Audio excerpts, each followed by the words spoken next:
Channel को subscribe करना ना भूलें और हमारे ताज़ा वीडियो सबसे पहले देखने के लिए बेल आइकन को दबाएं।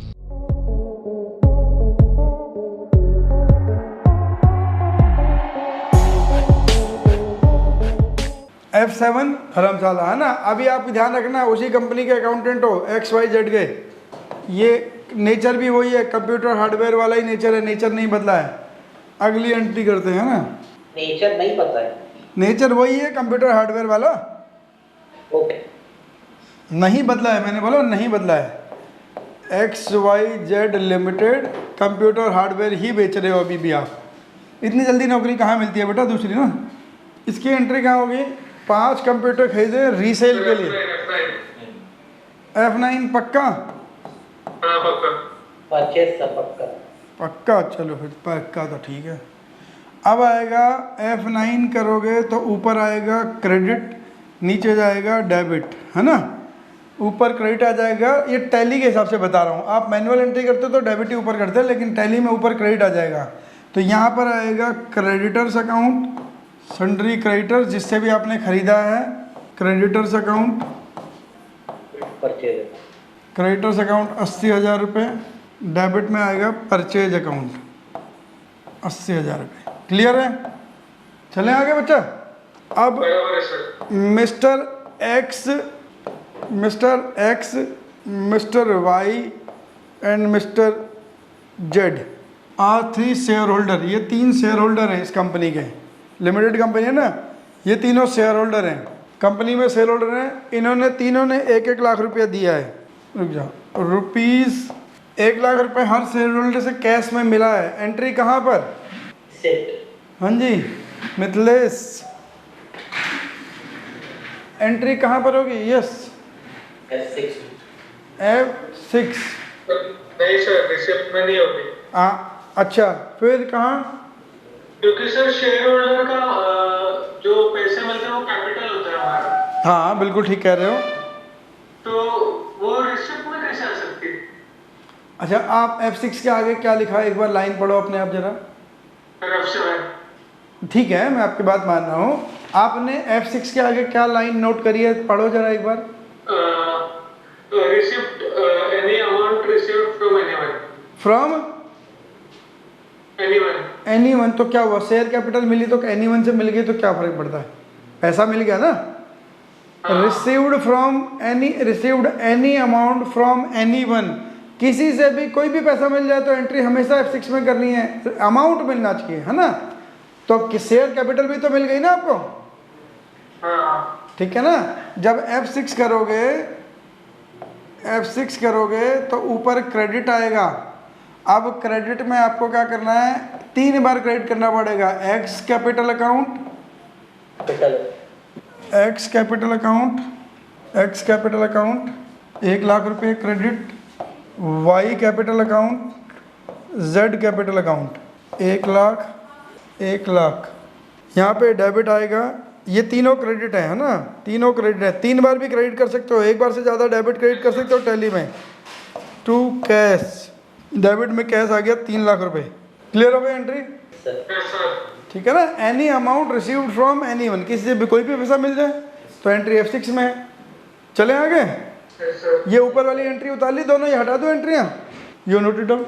देखो क्लास में एक बच्चे की क्वेरी है कि ये जो आपने एंट्री करी है इसमें सन्ड्री क्रेडिटर क्यों लिखा है, कैश या बैंक क्यों नहीं लिखा?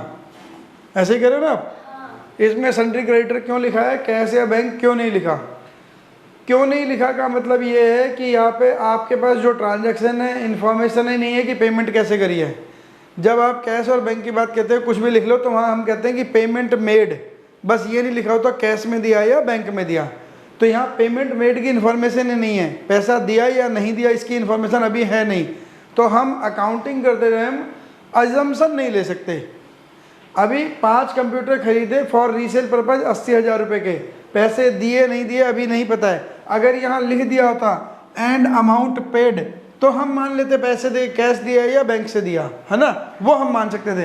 अमाउंट पेड की इन्फॉर्मेशन नहीं है अभी, तो अभी तो मुझे ये एंट्री उधार में चढ़ानी पड़ेगी। परचेज की एंट्री क्रेडिट में पड़ेगी।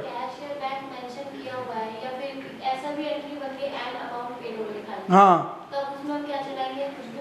तब भी नहीं, तब भी हम 2 एंट्री करेंगे। तब भी अगर मान लीजिए यहाँ पे लिखा होता एंड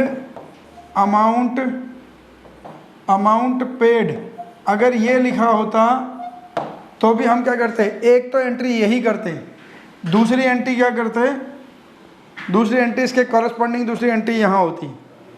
F5 में एंट्री होती है creditors account debit, creditors account debit कितना है 80,000 रुपये, कैश अकाउंट क्रेडिट 80,000 रुपये बाहर वाले कॉलम में।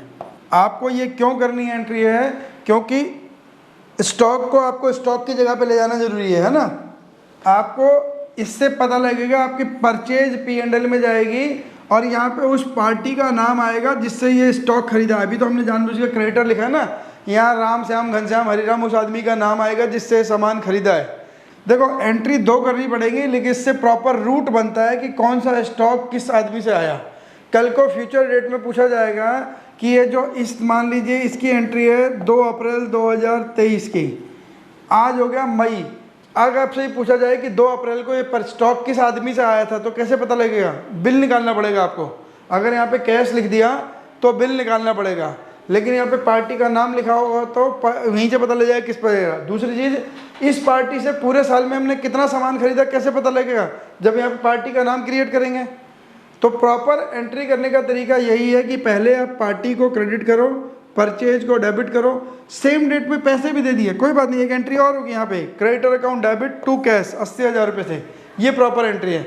अब यहाँ पे हम अज्यूम कर सकते हैं पेमेंट कैश में करी या बैंक में करी, लेकिन जब आप रियल टाइम में काम करते हो, रियल एनवायरनमेंट में काम करते हो, तो आपको पता होता है, स्पेसिफिकली पता होता है चेक दिया या कैश दिया, वहाँ अज्यूम करने की ज़रूरत नहीं पड़ेगी कभी भी। तो ये एंट्री करने का प्रॉपर तरीका यही है कि आपको ये देखना पड़ेगा कि पेमेंट, अगर आपको कई बार क्या होता है बाद में रिपोर्टिंग निकालनी पड़ती है, राम से पूरे साल में कितना सामान खरीदा, श्याम से कितना सामान खरीदा। कल को जीएसटी डिपार्टमेंट ने इन्वेस्टिगेशन करी, बताओ ये परचेज किससे करी थी और इस आदमी से पूरे साल में कितनी परचेज करी, तो कैसे करोगे। अगर यहाँ पे मास्टर नहीं क्रिएट होगा, उसका लेजर क्रिएट नहीं होगा, तो आप इसकी पूरे साल की परचेज निकाल ही नहीं सकते हो कभी भी। तो आपको पहले पार्टी को लेके आना है, परचेज को डेबिट करना है, फिर उसी टाइम सेम डेट पे दूसरी एंट्री करनी है। दोनों एंट्री सेम डेट पे होंगी, लेकिन एंट्री प्रॉपर रूट से होगी वो। क्लियर है? चले आगे मिथिलेश और राहुल, ठीक है ना। ये एंट्री प्रॉपर इसी तरीके से होगी।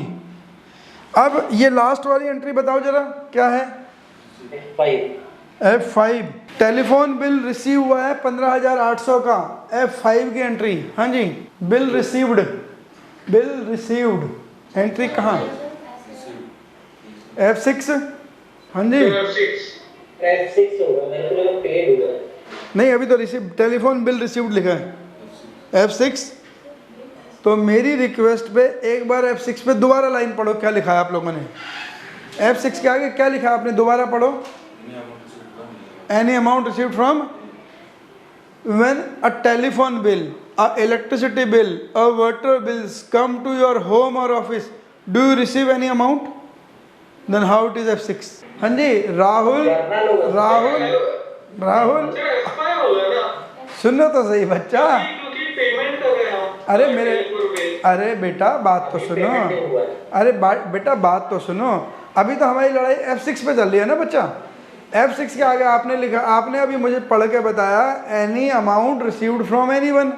अगर मेरे पास घर में, आपके घर में पानी का बिल, बिजली का बिल, टेलीफोन का बिल आता है, क्या वो आदमी आपको पैसे भी देके जाता है? तो यानी कि एक बात तो खत्म हो गई कि पैसे तो नहीं मिला इस जगह पे, है ना।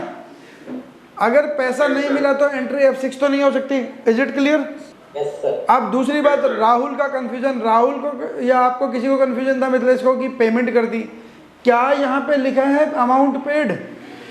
No sir. नहीं, अमाउंट पेड भी नहीं हुआ है अभी, अमाउंट पे भी नहीं हुआ अभी। तो बिल मिला है, ड्यू डेट होगी 2 दिन 4 दिन की, मैनेजमेंट अप्रूव करेगा, बिल की पेमेंट करेंगे, जब करेंगे तब करेंगे।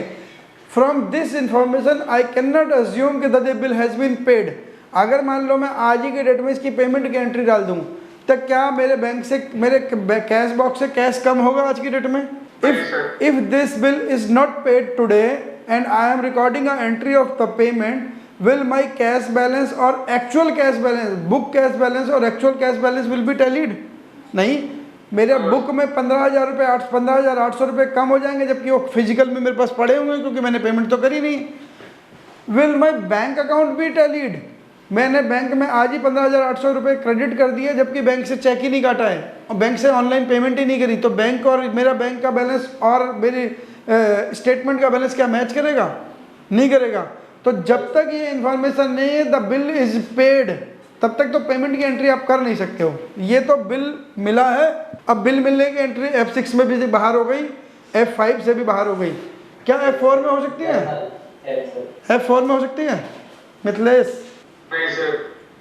F8 सेल में, नहीं। F9 तो क्या बची? धर्मशाला। देन क्या बची? धर्मशाला। F7 है ना, F7। कोई बात नहीं, आप राहुल और क्या नाम है मिथलेश, घबराना नहीं है। शुरू शुरू में ऐसा कन्फ्यूजन होगा, आप ये मत सोचना अरे यार हमें तो कुछ भी नहीं आ रहा। नहीं, बिल्कुल ठीक जा रहे हो आप, सही दिशा में जा रहे हो। जब तक आप कम्पिटिटिवली जवाब देते रहोगे ना, तब तक आप सीखने के मुद्रा में हो। अगर आप जवाब देना बंद कर दोगे, जो मैं बोल रहा हूँ उसी को अडेप्ट करके बैठ जाओगे, तो फिर आप समझो सीखने का प्रोसेस खत्म कर दिया आपने। तो जब तक हम आपस में डिस्कशन करके सीख रहे हैं, तब तक हम लर्निंग प्रोसेस में हैं। अगर मैं बोलता रहूँ आप ही सुनते रहोगे और आप कुछ रेस्पॉन्ड नहीं करोगे, फिर आप सीख नहीं रहे हो। देन इट मीन्स बस you are absorbing the things. Absorb नहीं करना है हमें, रिगरसली उसके लॉजिक के साथ सीखने चलते हैं। तो अब मेरे को टेलीफोन का बिल मिला, इट मीन्स मेरा खर्चे का अलार्म जग गया, माई एक्सपेंसेस इज ड्यू। तो मेरा खर्चा बढ़ेगा तो डेबिट करते हैं, तो टेलीफोन एक्सपेंस डेबिट। टेलीफोन, मैं आपको कोई एंट्री रटा नहीं रहा हूँ, मैं आपको लॉजिक दे रहा हूँ, उसके बाद कोई भी ऐसी एंट्री आएगी आप अपने आप कर लोगे। टेलीफोन एक्सपेंस डेबिट, दुनिया की सारी एंट्री ना कोई रट सकता है ना कोई रटा सकता है। 15,800 यहाँ पे डेबिट ही आएगा, F7 में नीचे क्रेडिट आएगा। तो मान लीजिए MTNL का बिल था, तो MTNL है ना, MTNL अकाउंट महानगर टेलीफोन निगम लिमिटेड, सुना है ना MTNL? हाँ, MTNL अकाउंट क्रेडिट हो जाएगा 15,800 से। तो हमने 15,800 रुपये टेलीफोन का बिल पे करना है, सिंपल सी बात है। क्लियर हो गई एंट्री? कंपनी आपकी बदली नहीं है, ध्यान रखना। XYZ लिमिटेड में अकाउंटेंट हो ये नहीं भूलना है, जब तक कंपनी हम नौकरी चेंज ना कर लें। जब तक नहीं चेंज कर रहे तब तो इसी कंपनी में है हम, है ना, और नेचर भी सेम है कंपनी का। सेल करिए 5,000 रुपये की, एंट्री कहाँ पर? सोच के। F7 सेल है ये, सीवे पर लेना क्या चीज़? सीवे पर। हाँ तो ठीक है। अच्छा एक मिनट राहुल, एक मिनट रुको, इसको अभी होल्ड करते हैं, इधर आते हैं। ये वाली एक एंट्री है, इसे दूसरी वाली पे आते हैं। 5 कंप्यूटर खरीदे थे, उसमें 4 कंप्यूटर 1.5 लाख रुपए में बेच दिए सुनील को, और अमाउंट रिसीवेबल है, मतलब उधार में ही बेचा है। एंट्री बताओ। हाँ जी राहुल, 4 कंप्यूटर उधार में बेच दिए, अमाउंट इज रिसीवेबल, तो एंट्री कहाँ पे? जर्नल में। जर्नल के आगे क्या लिखा हुआ बेटा राहुल? उधार वाली एंट्री जर्नल में। उधार वाली एंट्री जर्नल में होगी, लेकिन मैंने क्या बोला था? जर्नल इज अ धर्मशाला, धर्मशाला ही तो है। जब उसका, अब किसी आदमी को, मान लीजिए आप तो MP में हो ना राहुल, है ना, मध्य प्रदेश में तो आप, तो मान लीजिए जहाँ पे भी आपका मध्य प्रदेश, भोपाल, इंदौर, और मान लीजिए आपका घर इंदौर में है, तो जब आप इंदौर में जाते हो तो पहले अपने घर में जाते हो या होटल पे किराए पे रहते हो? अपने ही घर में रहोगे ना। तो जब आपके पास अपना घर है तो आप होटल में रहोगे, तो कोई आदमी क्या कहेगा? बेवकूफ़ी तो कहेगा आपको। तो जब आपका वहाँ अपने होम टाउन में अपना घर है तो कोई भी आदमी होटल में क्यों रहेगा? जब मैं स्टॉक बेचता हूँ तो ये मेरे जो 4 कंप्यूटर है, इज इट माई स्टॉक और नॉट? ये स्टॉक है ना। स्टॉक बेचने के लिए एंट्री कहाँ पे लिखी है हमने? हेलो, F8 लिखी है ना स्टॉक बेचने के लिए राहुल। और देखो वहाँ पे ऐसा लिखा है कि उधार बेचना है या नगद बेचना है, कुछ लिखा है? नहीं लिखा। वहाँ पे लिखा सेल ऑफ स्टॉक, इन्वेंट्री और गुड्स। वहाँ पे उधार नगद कोई लिखा है? नहीं लिखा। तो यानी कि जब भी स्टॉक बिकेगा आइदर इन कैश और in credit, always entry shall be recorded in F8। वो एंट्री हमेशा F8 में ही आएगी। आपने स्टॉक नगद बेचा या कैश उधार में बेचा, कोई फर्क नहीं पड़ता, से स्टॉक बिकना चाहिए। जब भी स्टॉक बिकेगा तो हमने F8 के आगे लिखा भी नहीं है कहीं पे कि सेल इन कैश और सेल इन क्रेडिट, ऐसा भी नहीं लिखा है वहाँ पे। तो स्टॉक बिका मीन्स बिका, F8 की एंट्री है, कोई लेना देना नहीं क्रेडिट और कैश से। तो ये एंट्री आएगी F8 में। स्टॉक बिक रहा है क्योंकि सुनील अकाउंट, यहाँ पे डेबिट आएगा ऊपर, Sunil account debit, Sunil's account debit हो गया 1.5 लाख रुपए से, क्रेडिट होगा सेल्स अकाउंट, क्योंकि मेरी इनकम है ये, सेल्स है, स्टॉक बेचता हूँ तो हमेशा एंट्री सेल्स अकाउंट में आएगी, सेल्स अकाउंट 1.5 लाख रुपए। क्लियर है? अब ऊपर वाली एंट्री पे आ जाओ, द फर्स्ट वन, उसमें भी सम अमाउंट रिसीवेबल है। F6 और F8 में कंफ्यूज हो रहा हूँ। बेटा F6 तो हो ही नहीं सकती, पैसा मिला ही नहीं, अमाउंट तो रिसीवेबल है। अरे मिथिलेश स्क्रैप बेची है सर, जर्नल ही होगा सर। आप स्क्रैप में डील करते हो? You deals in computer hardware and laptop, scrap में डील कोई करते हो? कुछ पुराने गत्ते पड़े होंगे, पुराना कोई पार्ट्स पड़े होंगे जो बिक नहीं रहे, जो स्टॉक का पार्ट नहीं है, कूड़ा कबाड़ा बेच दिया, तो you don't be trapped in these words, इन स्पेसिफिक वर्ड में ट्रैप नहीं होना है। Sale of scrap is not equal to the sale of stock until unless you are not in a business of OLX।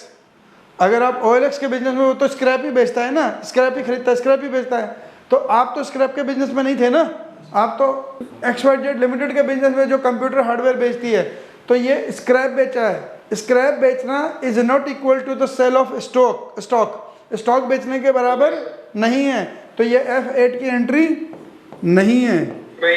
तो कहाँ आएगी? F7 में, क्योंकि पैसे भी नहीं मिले हैं, स्क्रैप बेचा है, पैसे भी नहीं मिले हैं, तो ऑल क्रेडिट ट्रांजैक्शन अगर वो F4, F5, F8, F9 में नहीं आ सकती, F4, F5, F6 और F8, F9 में नहीं आ सकती, तो all credit transaction will be F7। यहाँ पे क्या आएगा? डेटर अकाउंट डेबिट, जिसको आपने स्क्रैप बेची है ना, आप ऐसा कर लो, चाहे स्क्रैप डीलर्स अकाउंट डेबिट, जिससे पैसे लेने आपको, है ना, डीलर्स अकाउंट कितने पैसे के बेचे? 5,000 रुपये।